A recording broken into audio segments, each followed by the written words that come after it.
గోధుమ రవ్వ అండి, ఇది 1 కప్పు.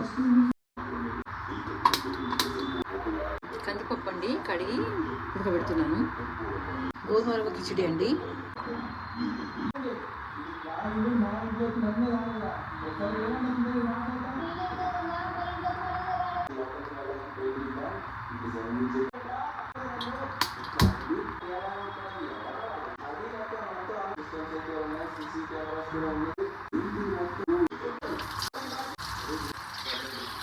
గోధుమ రవ్వ కిచిడీకి అండి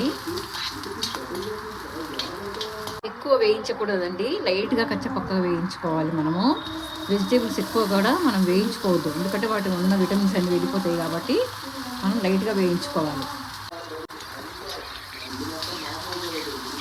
మనం పులావ్ చేసుకున్న ఏం చేసుకున్నానండి, వెజిటేబుల్స్ ఎక్కువ ఉడికించుకోవద్దు.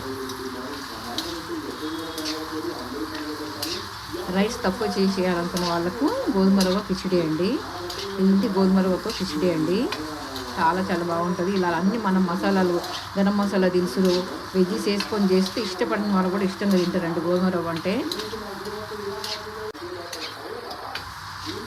ఇక్కడ కందిపప్పు ఉడుకుతుందండి. సాల్ట్ అండి, కొద్దిగా ధనియాల పౌడర్, నీట్గా పసుపు అండి, అల్లం వెల్లుల్లి పేస్ట్ అండి.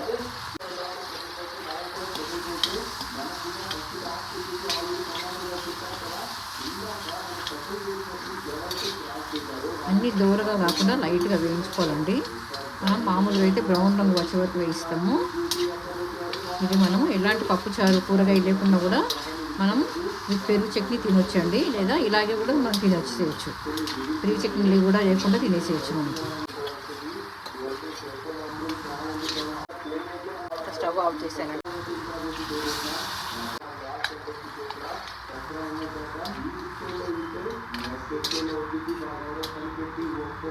గోధుమ రవ్వ కూడా అండి కొద్దిగా వేయించుకోవాలి. ఇందులో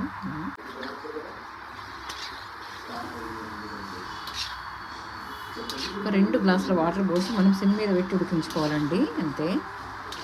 సన్న గోధుమ రవ్వ అండి, ఇది దొడ్డుది కాదు. అయితే మామూలుగా సన్న గోధుమ రవ్వకి 1 కప్పుకు 1 కప్పు సరిపోతుందండి.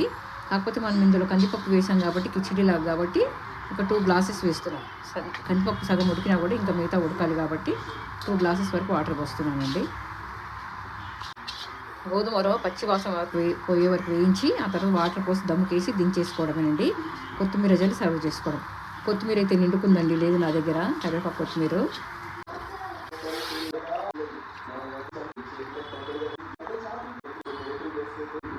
కిచిడి అండి.